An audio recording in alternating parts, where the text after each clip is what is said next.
Në morinë e spitaleve që gjenden tashmë në Shqipëri, natyrisht shëndetin tuaj duhet ja besoni më të mirit. Vitet e fundit, sipas të dhënave që rendit Organizata Botërore e Shëndetësisë, janë shtuar shumë pacientët e grup moshave të ndryshme që vuajnë nga probleme në zonën e qafës dhe të kokës.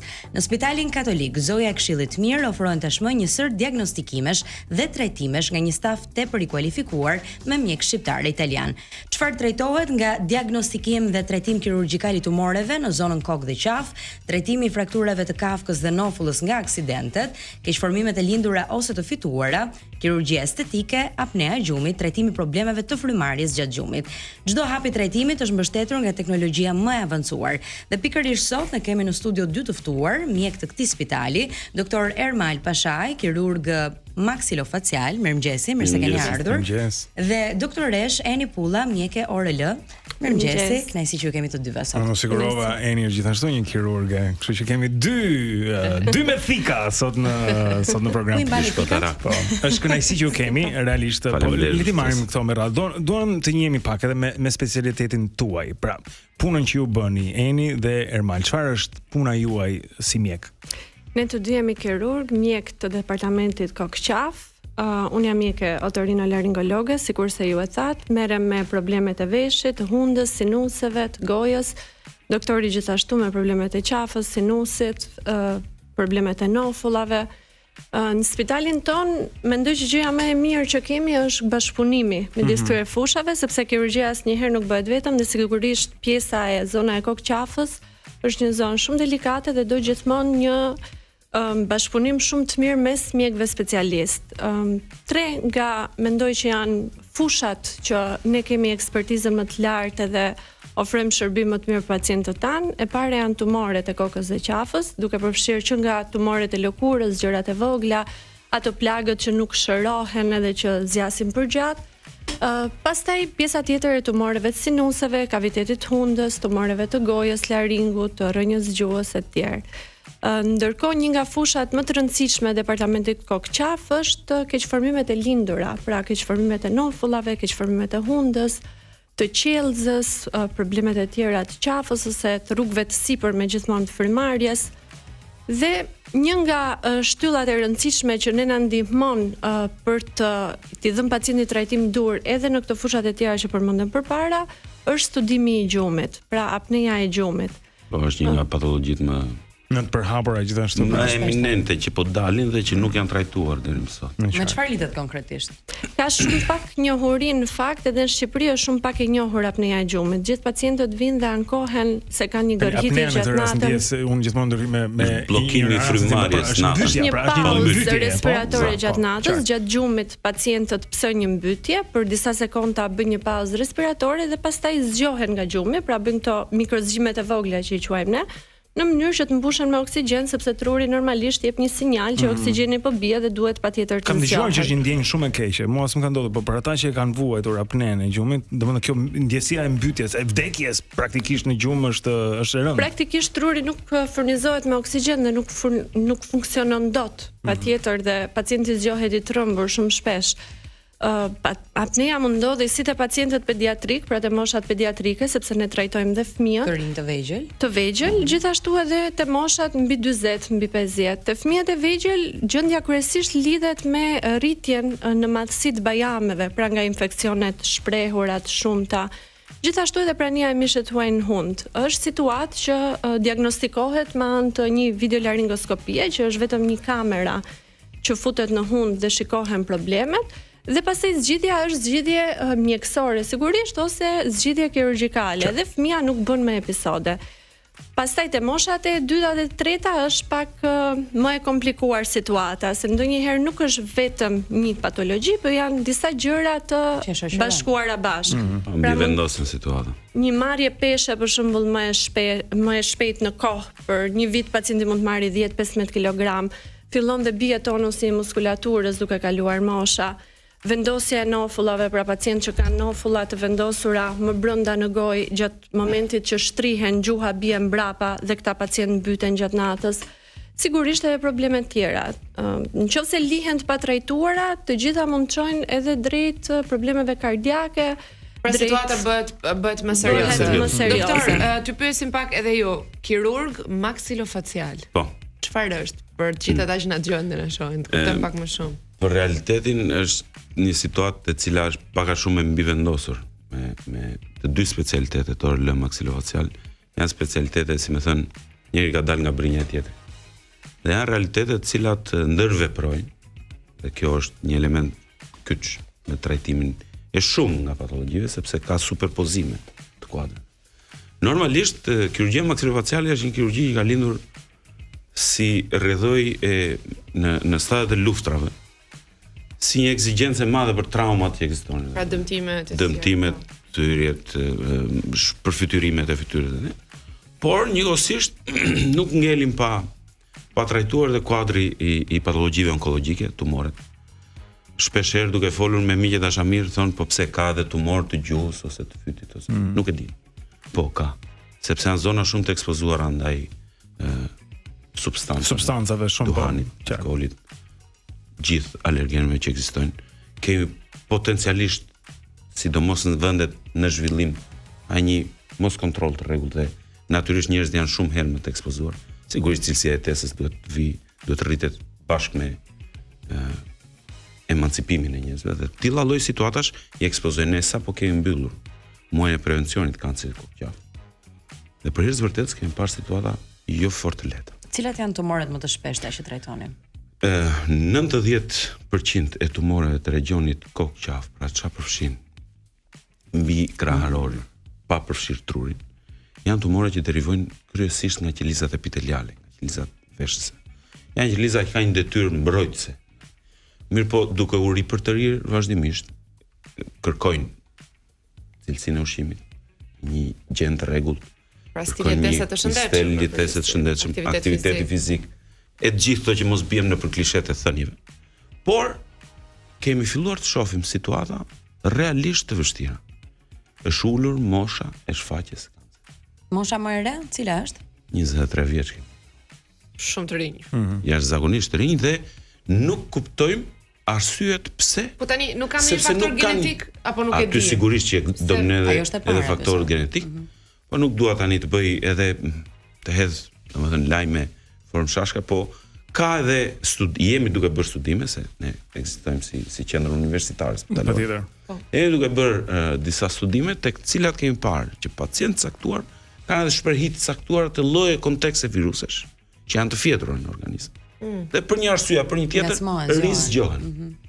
Te të tillë pacientë kemi parë që format janë shumë agresive, që recidivat janë shumë herë më të shpeshta, dhe është një plan studimor që ne kemi bashkë me projektet e Komitetit Evropian, grupi Horizon e tjera, me të cilat po mundojmë që të evidentojmë për të krijuar edhe ne atë që është pjesa jonë në pullin e pacientëve, ka një target terapi që do të vendoset nëse pas nesër për të ardhur. Po këto viruset që i kanë të fjetura, që ju po i përmendi, cilët faktor, po themi, i ngacmojnë edhe i bëjnë Nuk janë të ditura. Nuk janë të ditura. Nuk janë të janë në studim. Ndryshme i referohen edhe ndotjes. Rritjes së nivelit. Patjetër ka trigera, tash duhet dalë viruset janë gjithmonë interesante, po do duhet dalë tek një fenomen që unë kam studiuar gjatë doktoraturës time në kohën e pandemisë, ka qenë një lloj kuadri viral, që ishte shumë i ngjashëm me kontekstin e Covidit. Prandaj s'doja ta hapja se shpeshherë këto janë shumë atraktive për njerëzit, pas edhe i shkojmë mbrapa asaj teorisë që ja ky virus ka forma virale të vërtetuara këto nuk po flas më, po janë kuadre studimore të përmbyllura që ka forma virale të fjetura në trupin tonë që janë shumë të ngjashme me kontekstin e Covidit dhe që është parë që edhe në kontekstin e patologjive të Covidit, po të kujtoni kishte familje nga një tashtam, një nuk pësonte asnjë, një tjetër vdiste. Të tilla forma me ngjashmëri të llatashme janë prezente në trupin tonë prej shekujsh dhe diku triggerohet. Ngacmohen. Dhe shkojnë. Po këto janë probleme pra, edhe janë boll të komplikuara se gjithë kjo zonë që thanë shumë delikate. Domethënë gjithë ato muskuj, gjithë ato ligamente, mënyra se si është shumë delikate. Nuk është një telajo e bardhë, po themi është një punë që kërkon shumë. Çfarë bëni ju tek çfarë ju dallon edhe ju nga të tjerë te Zoja e Këshillit Mirë në mënyrën se si i trajtoni këto? Shikoj, ne do kemi një ne performojmë si realitet universitar për rreth 20 vitesh. Jemi produkte të atij universiteti. Dhe e kemi kaluar atë fazën e formimit dhe ultraformimit në vendet e huaja si pjesa e madhe shqiptare. Por aty ka një element relativisht të rëndësishëm, mendojmë që po mundojmë të ngrem një sistem. E para pa ndërhyrë me situatat e tjera, të cilat janë tashmë, i bën një studim shumë të mirë. Nuk duhet ta them tregut, po të përfaqësimit të smundshmërisë në popullat. Janë me vite të marra këto dhe janë marrë nga element që janë marrë shkencërisht me këtë problematikë.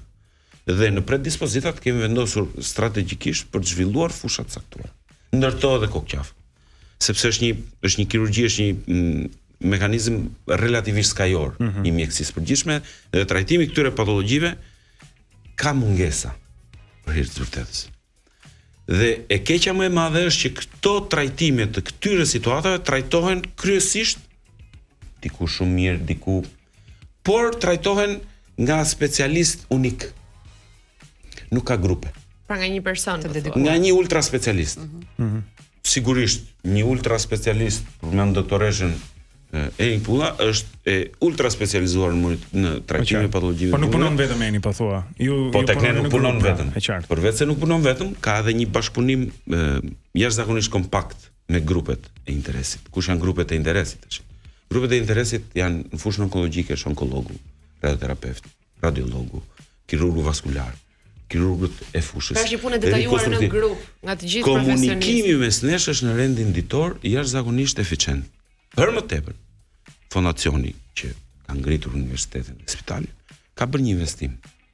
Kush ky investim? Investimi është që element kardinal, të cilët kanë jetuar, kanë ngritur, kanë zhvilluar shkollën kirurgjikale europiane, kryesisht ata italiane, të cilët kanë arritur në pikën e tyre të kulmit, na kanë dhënë mundësinë që të jenë për tek ne asistent, këshillues, udhëheqës, për të ngritur një sistem të tillë ku të mos funksionojë më ai mercenarizmi që kemi parë deri më sot në Shqipëri. Që mjeku i huaj vjen të operon dhe pastaj nuk e shef më. Por të ngren një grup, të marrim një opinion të dytë në rang të ditës. Të kemi komunikime me ato që janë organizimet e tyre, tumor boardet, këshillimet ndër specialistike për shumë lloje problematikash. Kemi trajtuar situata onkologjike jo të lehta. Në qartë. Fal opinionit dhe fal mbështetjes dhe fal këshillimit tyre. Bërë kirurgji që ndonjëherë nuk janë bërë në Shqipëri. Dhe me qenë se jemi tek kjo temë, ta angazhojmë pak edhe Enin në bisedë, keni zgjedhur një detyrë shumë të vështirë. E konsideroni mision?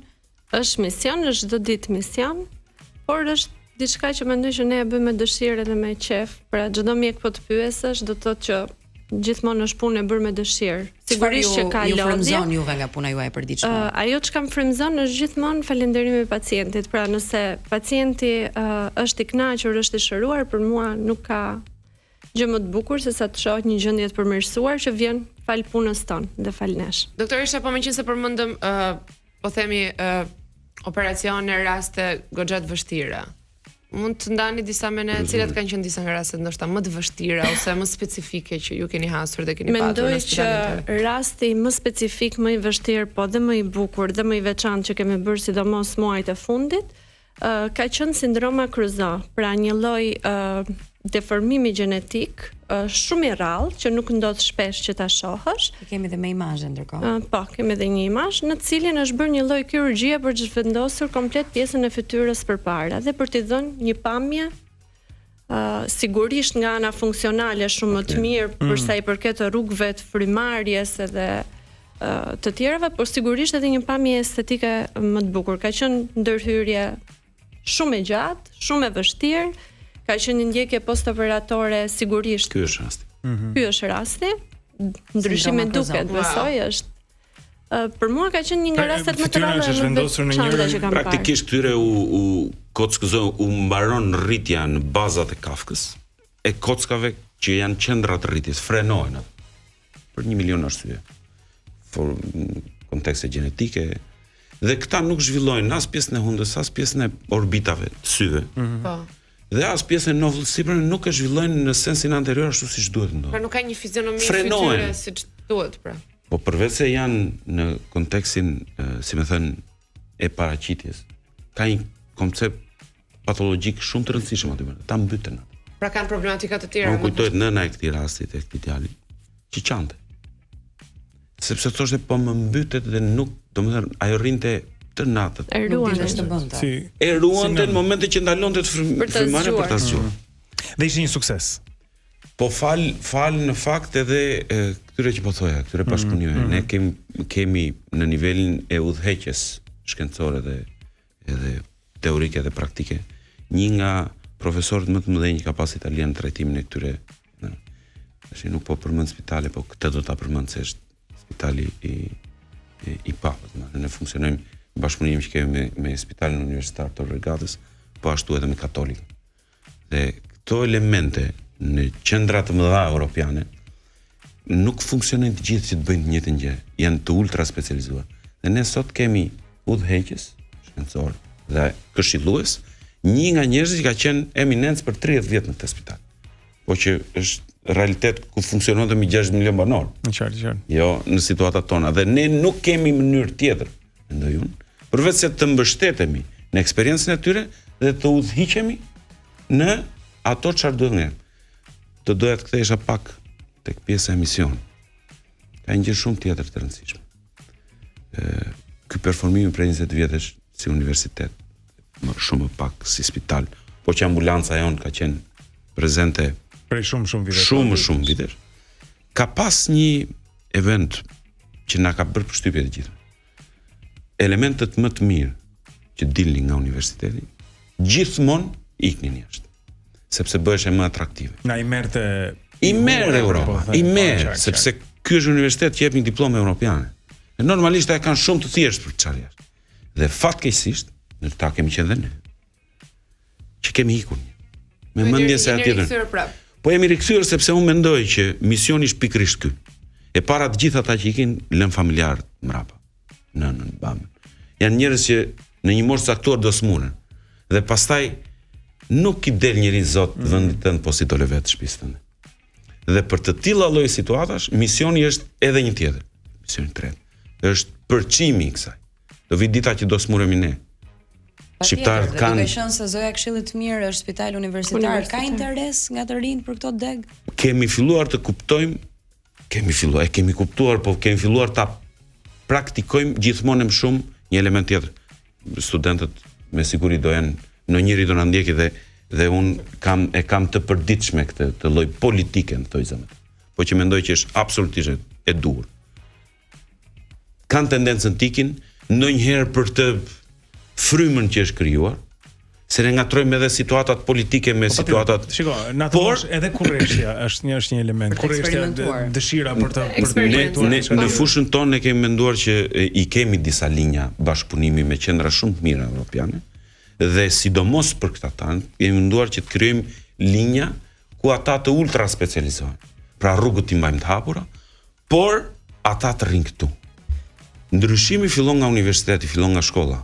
Kur vritet shkolla nuk ka ardhmëri. Momenti që ne do të mbajmë njerëz të cilët janë eficient dhe kanë dje me vajzat të marrin gjakun vetë, është gjuna tim. Doktoresha, ke një fjalë të fundit? Mendoj që spitali jon ofron shumë shërbime të specializuara, bashkëpunim mes profesionistëve dhe do i thoya çdo pacientin nëse ka një shqetësim mos ta lër nga frika. Shohim shpesh pacient që e lën nga frika se çfarë do dalë përgjigja. Çdo gjë zgjitet nëse kapet në kohën e duhur. Kështu që s'ka asgjë për të trembur. Gjithmonë duhet vetëm të drejtohemi pranë profesionistëve për të marrë një përgjigje edhe për të ndjekur pastaj terapinë e duhur. Sidomos kur ka mjek kaq të komunikueshëm edhe të aftësiu. Faleminderit që na bashkuat. Faleminderit. Kënaqësi që kishim këtu me ne pra doktor Ermal Pashaj, kirurg maksilofacial dhe doktor Eni Pulla, mjeke orolog gjithashtu kirurge nga Spitali Katolik Zoja e Këshillit Mirë. Faleminderit për kohën, ne do të kthehemi shumë shpejt në Wake Up.